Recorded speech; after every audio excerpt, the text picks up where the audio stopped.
So, do you want to work for Microsoft? You want to work for Google or Apple? No, I'm not from any recruitment agency. I'm just giving you examples of the best companies in the world where most of us have a desire to work. You know, all these companies, they started in a similar way in which any other company will start. But they went very far, whereby the others have stayed where they are, where they started, I mean, or even pushed a wall at times. What was the different thing that they did? Was their vision different? Every company that starts has a vision in mind.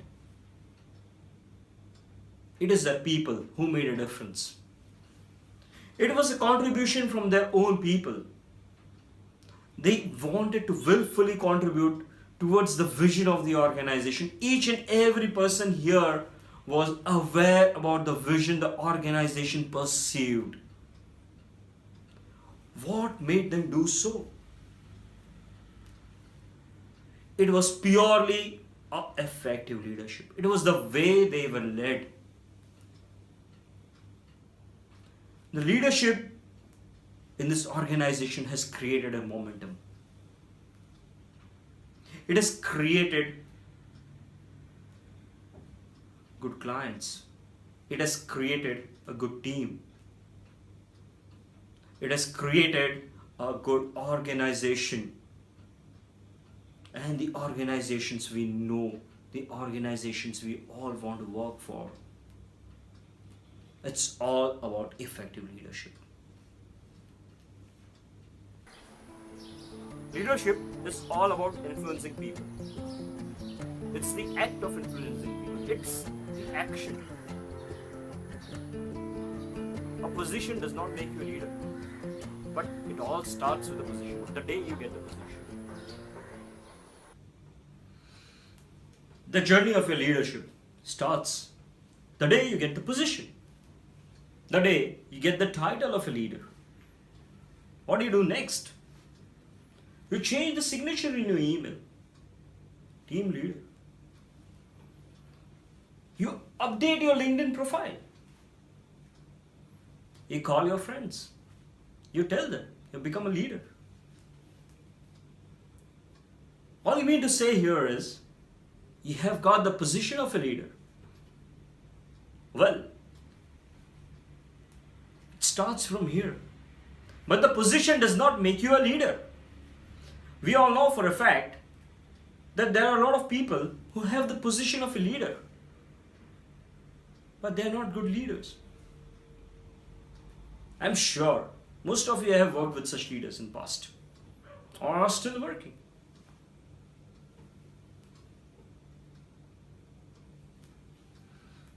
There are basically two kinds of leaders. One who is connected to the people, to his own followers. Others, they just follow the position, who are not connected. People follow you because they are paid to follow you. People follow you because you are responsible for their paycheck.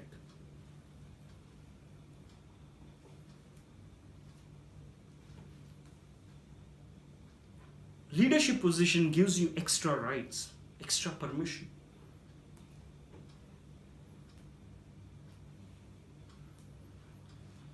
The position gives you additional responsibility. Now you are responsible for the performance of your team. Now you are responsible to meet certain goals laid down for your team. How do you effectively do this?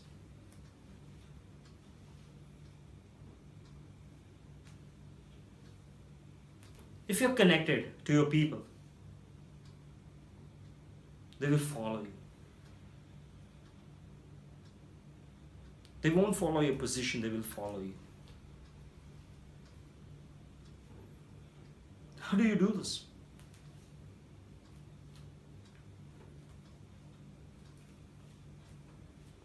People don't quit organization. They actually want to build a relationship with the boss.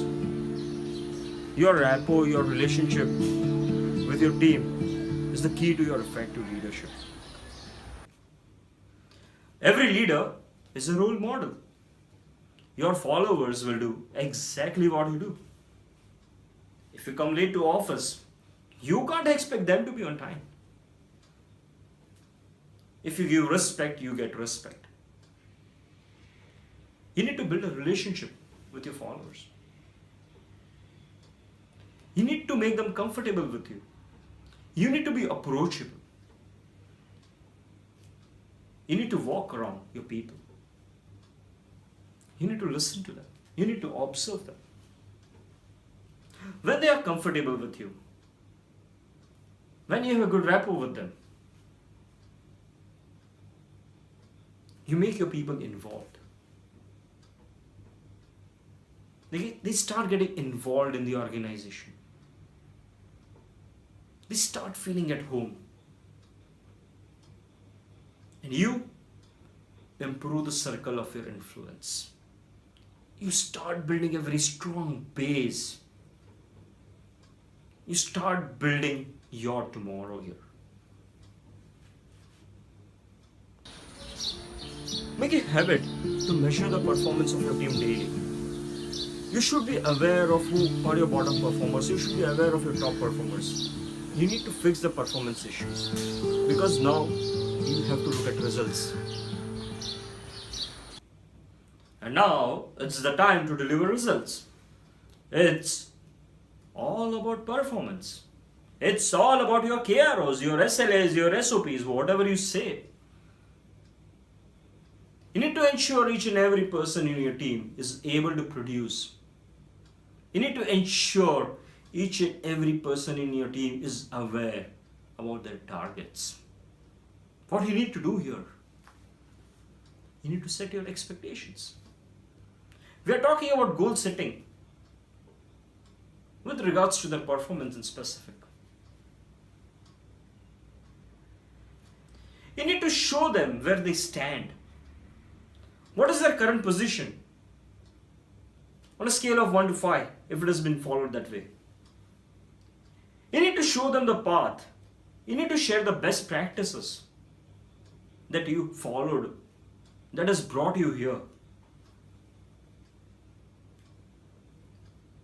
You need to showcase the subject matter expertise that you possess.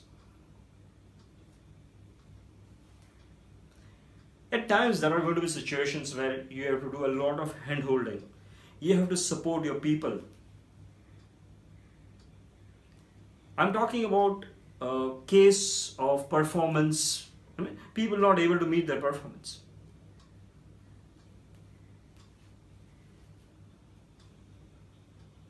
Your key role out here is to ensure that each and every person in your team knows what they are supposed to do, how they are supposed to do, and the time frame in which they are supposed to do.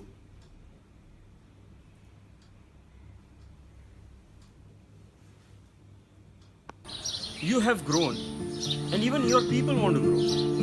Now they start looking at you for their own growth. You have to set priorities for people development. So by now, you know the strengths of your people. You can identify who can grow, who has the caliber to grow. Start training people, start mentoring people, start coaching people. Because this has been done with you. But there is a very common mistake that many people in this position do. I will not say many leaders do. I will say people in this position do, because leaders don't do that. You know what they do?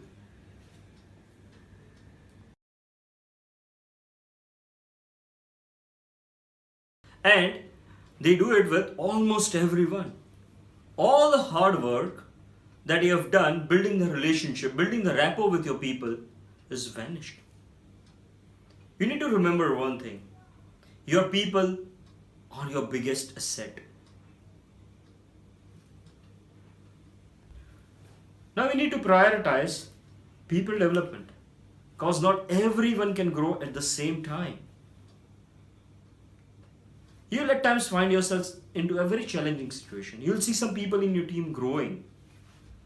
What happens to the others who don't grow? I mean, who are lined up for growth, but they don't grow for the moment. Dissatisfaction, low energy, they start giving up again. I don't need to mention demotivation. It comes. You need to start reworking on them. You need to strike a win-win situation again. Because without this, neither you can go any far, neither they go any far. Remember one thing, when people under you grow too. Because by now, you started contributing and you started serving your organization. So finally, you start getting respect. Now you have become an expert in developing people. You have become an expert delivering results. To make it simple, now you have become a leader. If you really want to be a good leader, if you really want to go this far, all you need to do is to strike a balance between your people's interest and the organizational goals. You need to observe people who are good leaders. You need to read good books on leadership, on management. You are the only one who will bring a change in yourself. And I'm sure it's going to come by time. I wish you all the very success in life. God bless. Thank you.